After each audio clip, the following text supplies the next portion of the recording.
안녕하세요, 우리 친구들 반갑습니다. 선생님은요, 신지현 선생님입니다. 우리 친구들 이번 시간에 선생님과 함께 신도시에 대해서 살펴볼 거예요. 신도시의 개발 첫 번째 내용 들여다보겠습니다. 신도시의 의미와 특징입니다. 신도시라고 하니까 사실 그 단어에서 느껴지는 느낌 있지요? 새로운 도시인가? 맞아요. 신도시라고 하는 것은 새로 계획된 만들어진 도시라고 하는 의미를 담고 있습니다. 계획적으로 개발된 새로운 도시를 신도시라고 해요. 도시의 여러 가지 문제들 우리 친구들 알고 있지요? 그러한 문제를 해결하기 위해서 사람들이 다양한 필요에 따라 만들어지는 것이 신도시입니다. 인구가 너무너무 많이 모여 있다라고 하는 문제점, 주택 부족 문제, 교통 혼잡 등등의 여러 가지 도시 문제들 있지요? 그러한 문제들을 해결하기 위해서 만들어지고요. 주로 대도시 주변에 만들어지는 경우들이 많습니다. 주로 대도시 주변에 만들어진다 라고 하는 것 같이 기억해 주시면 되겠습니다. 신도시의 의미 살펴봤어요. 그러면 우리나라의 신도시는 어디에 어떤 특징을 가지고 있는 신도시들이 있는지 살펴봐야겠습니다. 신도시의 모습이에요. 선생님이 핑크색으로 점을 이렇게 찍어놨거든요. 볼까요? 첫 번째, 일산입니다. 일산의 모습이에요. 호수공원이 앞에 이렇게 있고 아파트들이 있거든요. 서울에 인구가 너무너무 많은 거예요. 그래서 그 인구들을 좀 분산시키고자 만든 이 도시지요. 일산의 모습입니다. 서울의 북쪽에 위치하고 있어요. 그리고요, 안산시. 안산시는요, 공장이 좀 많습니다. 반월 국가산업단지라고 하는 것이 있는데요. 경기도 안산시에 이렇게 위치하고 있는 모습이고요. 그리고 분당의 모습입니다. 분당도 앞에서 본 일산과 모습이 참 비슷하지요. 아파트가 많습니다. 주거 공간이 이렇게 건설이 된 거예요. 아파트 단지들이 많다라고 하는 것, 분당도 그렇고 일산도 그렇고요. 선생님이 살고 있는 삼본, 또 평촌 이러한 지역들이 특징이 같아요. 그리고 대전에 대덕연구단지 있습니다. 세종특별자치시라고 하는 곳이 이렇게 있어요. 정부 세종청사의 모습이고요. 그리고 산업을 발전시키고자 여수시에 여수국가산업단지가 건설되어 있습니다. 목적이 있고 필요에 따라서 계획에 따라 만들어진 신도시들, 이러한 도시들이 있구나. 신도시의 모습 확인해 봤습니다.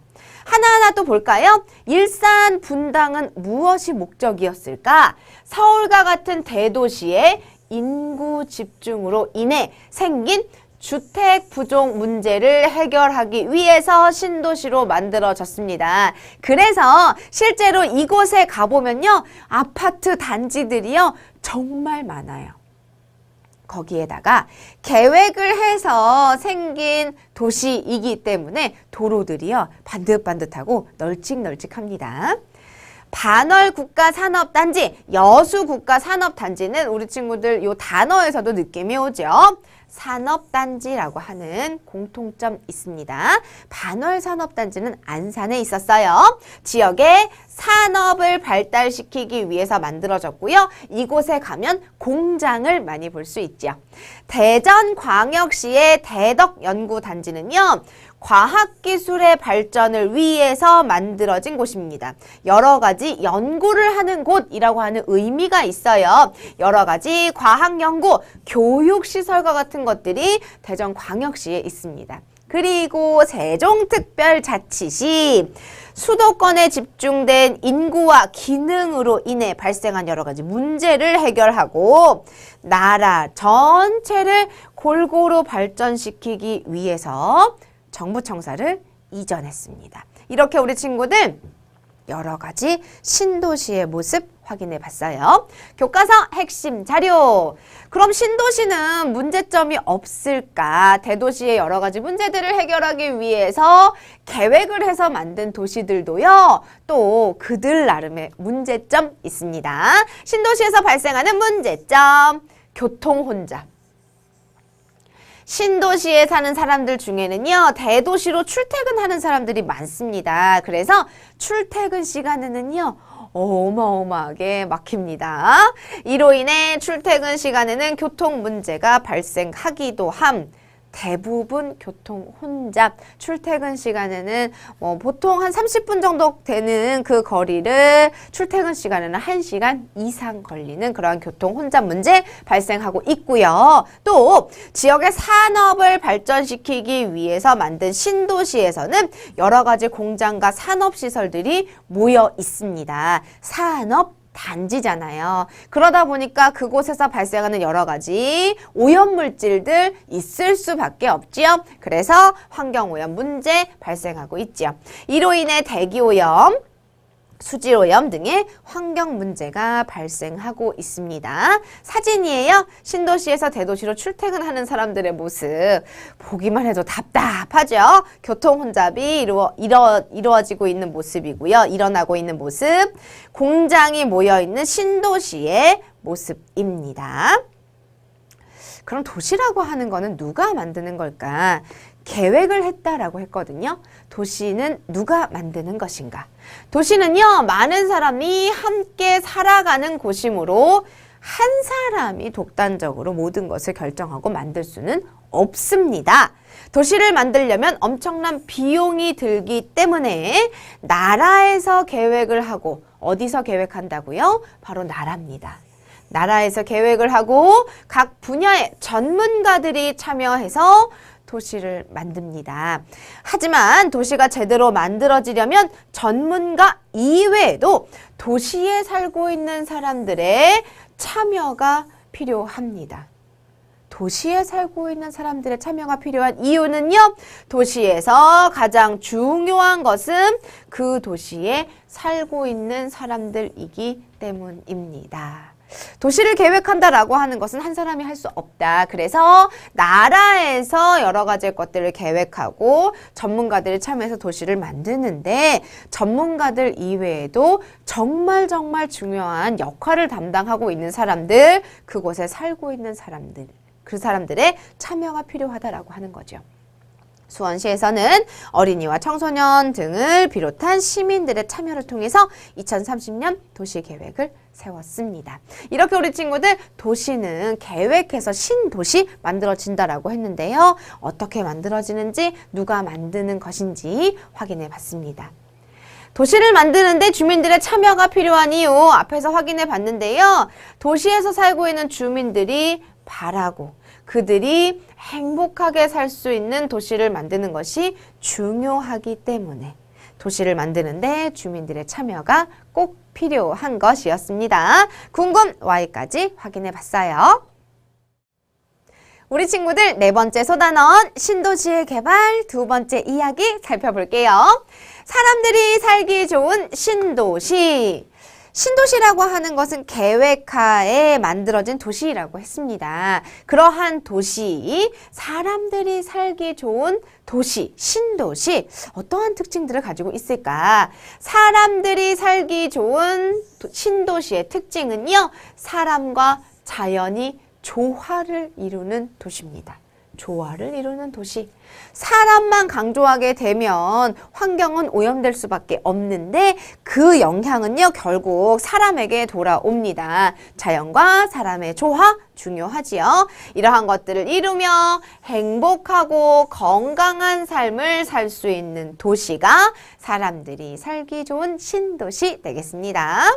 사람들이 살기 좋은 신도시의 모습을 예를 한번 들어볼까요? 문화도시 나와 있는데요. 도서관이 잘 마련되어 있어서 책 보기 좋고, 미술관, 박물관 등의 문화시설을 쉽게 이용할 수 있다.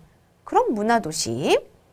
건강도시는요, 모든 인류의 건강을 이라는 원칙을 도시에 적용한 건데요. 사람이 건강하기 위해서는 도시가 건강해야 한다라고 하는 것을 강조하고 있습니다. 이렇게 사람들이 살기 좋은 신도시에 대한 부분 살펴봤어요. 그럼 우리 친구들이 내가 살고 싶은 신도시는 어떤 것들이 있을까 한번 만들어 보는 거예요.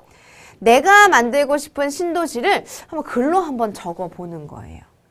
나는 이런 도시에서 살고 싶어 라고 하면서 그림을 그리거나 도시에 필요한 시설을 나타낸 붙임딱지를 붙여서요. 신도시를 만들어 보고요. 친구들과 그 신도시를 보면서 이야기를 해보면 되겠지요. 이렇게 우리 친구들 붙임딱지로 붙여봤어요. 학교도 있고요. 공원도 있고 소방서, 아파트 단지도 보이고요. 산도 보입니다. 체육시설들도 보이고 학교, 문화회관, 도서관, 박물관, 주민센터 이러한 것들 보여요. 신도시를 만들 때는 어떤 점에 초점을 맞추었고 그에 따라 우선적으로 만들고자 했던 시설은 무엇인지 생각해 봅니다. 만약 앞에서 봤었던 것처럼 내가 살고 싶은 도시가 문화도시다 라고 한다면 문화시설들을 곳곳에 붙여야겠죠. 나는 좀 안전한 도시에서 살고 싶어 라고 한다면 여러 가지 치안시설들을 많이 준비해야겠습니다. 건강도시에서 살고 싶어 라고 한다면 자전거도 이렇게 쉽게 탈 수 있는 자전거 도로도 한번 건설해 본다던가 체육시설들을 많이 이렇게 붙여두면 되겠죠. 내가 어디에 초점을 맞추었는지 생각해 보고요. 우선적으로 만들고자 했었던 시설은 무엇인지 생각해 봐야겠습니다.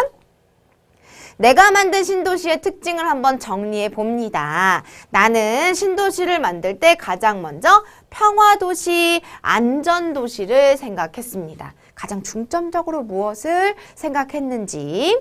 그래서 신도시에 꼭 필요한 것으로 자전거 도로, 주민체육시설, 어린이 도서관, 어린이 공원을 만들었습니다. 평화도시, 안전도시 이러한 것이 첫 번째 생각한 것이었어요. 그에 따라서 시설이 이렇게 오잖아요. 내가 만든 신도시의 자랑거리는요. 어린이 공원입니다. 이곳에서는 아이들이 마음껏 뛰어놀 수 있으며 자연 속에서 아이들이 건강하게 생활할 수 있는 곳입니다. 이러한 곳을 만든 이유는 아이들이 안전하고 행복한 곳이 필요하다라고 생각하기 때문입니다. 이렇게 우리 친구들이 만든 신도시의 특징을 정리해 가면서 내가 살고 싶은 신도시에 대해서 다시 한번 생각해 보는 그런 과정입니다. 교과서 핵심 자료. 프랑스의 신도시 라데팡스라고 하는 곳이 있습니다. 프랑스 파리 근처에 새롭게 만들어진 신도시인데요. 파리의 주택, 교통 문제 심각하죠. 그래서 그 파리 근처에 신도시가 건설되었습니다. 이곳은요 좀 독특해요.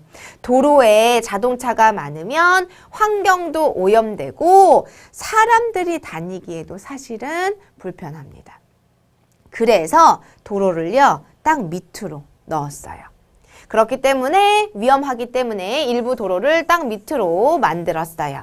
그래서 사람들은 깨끗한 환경 속에서 편안하고 안전하게 거리를 다닐 수 있습니다. 이곳은요 역사와 문화가 살아 숨쉬는 파리와는 달리 고층 건물들이 줄지어 있어서 마치 미래의 도시 같습니다 라는 이야기가 나와요. 이게 프랑스 신도시 라데팡스의 모습입니다. 실제로 이렇게 넓은 곳에 도로가 없습니다.